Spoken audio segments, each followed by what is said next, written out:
হাওরের বুক চিরে চলছে সরকারি সড়ক নির্মাণের মহাযজ্ঞ। কাটা হচ্ছে কৃষকের ফসল সহ জমি।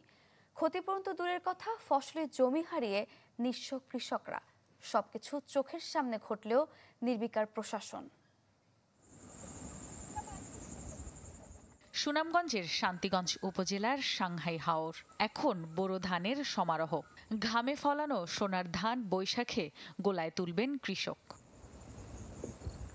অথচ হাওরের বুক চিরে দুর্যোগ ব্যবস্থাপনা ও ত্রাণ মন্ত্রণালয়ের একটি বিশেষ প্রকল্পে সড়ক নির্মাণ কাজ চলছে, যার কাজ পেয়েছে জেভি ইনোভেশন নামের একটি ঠিকাদারি প্রতিষ্ঠান।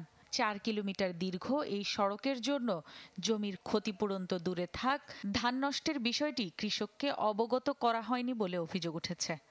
ফসলি জমিন নিজে করছি, যে জমিন সার দিছি, এরপরে বীজ রয়েছি, এখানেও তারা আমার ফসল নষ্ট করে তারা আবার কিছু জায়গাত এই মাটি ফেলাইছে। সারা বছরের খাদ্য এখান থেকে আমরা যোগান দিই।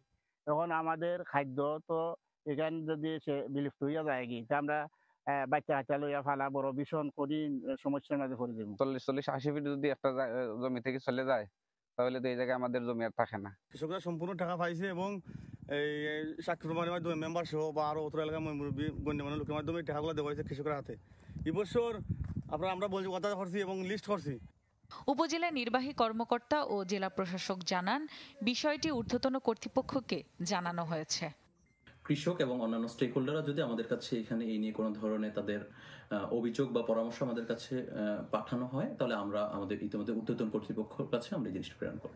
আমরা যথাযথ কর্তৃপক্ষের গোচরে আনবো, যেন তারা যথাযথ এই পরিবেশের যে ইমপ্লিকেশন আছে এই বাঁধের উপর, সেটা যথাযথভাবে বিবেচনায় নিয়ে যে সিদ্ধান্ত নেওয়া যুক্তিযুক্ত সেই সিদ্ধান্তটা গ্রহণ করবে। সাবেক পরিকল্পনা মন্ত্রী এম এ মান্নানের উদ্যোগে তার নিজ গ্রামে এই সড়ক নির্মাণে খরচ ধরা হয়েছিল প্রায় 4 কোটি টাকা।